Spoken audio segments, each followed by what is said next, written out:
Don't hope, decide.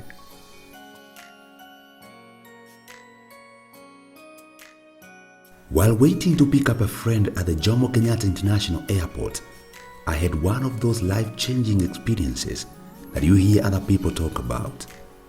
The kind that sneaks up on you unexpectedly. This one occurred a mere 2 feet away from me. Straining to locate my friend among the passengers deplaning through the jetway, I noticed a man coming towards me carrying 2 light bags. He stopped right next to me to greet his family. First, he motioned to his youngest son, maybe 6 years old, as he laid down his bags. They gave each other a long, loving hug. As they separated enough to look in each other's face, I heard the father say, "It's good to see you, son. I missed you so much." His son smiled somewhat shyly, averted his eyes and replied softly, "Me too, Dad." Then the man stood up, gazed in the eyes of his oldest son, maybe 9 or 10, and while cupping his son's face in his hand said, "You're already quite a young man. I love you very much, Zach." They two hugged a most loving, tender hug. While this was happening, a baby girl, perhaps 1 or 1.5, was squirming excitedly in her mother's arms, never once taking her little eyes off the wonderful sight of her returning father. The man said, "Hi, baby girl," as he gently took the child from her mother.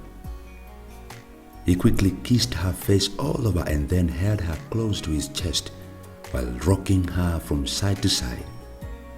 The little girl instantly relaxed and simply laid her head on his shoulder, motionless in pure contentment.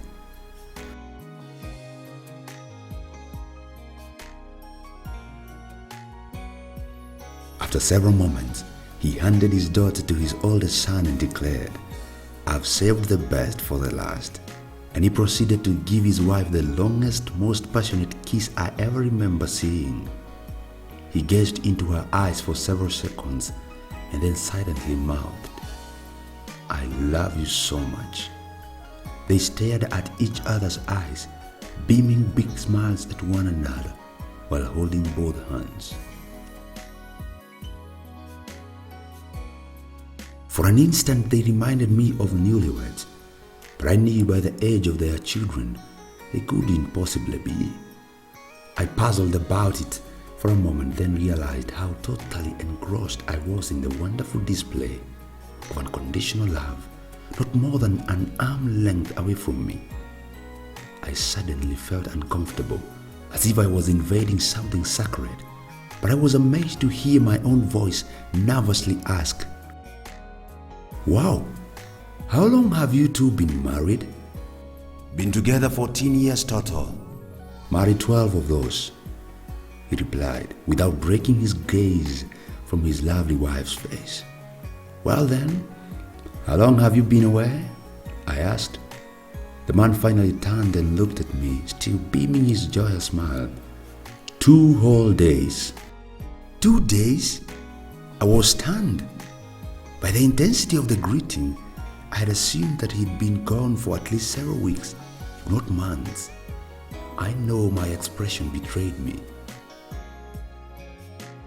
I said almost offhandedly, hoping to end my intrusion with some semblance of grace and to get back to searching for my friend. I hope my marriage is still that passionate after 12 years. The man suddenly stopped smiling. He looked me straight in the eye and with forcefulness that burned right into my soul. He told me something that left me a different person. He told me, "Don't hope, friend. Decide." Then he flashed me with his wonderful smile again, shook my hand and said, "God bless."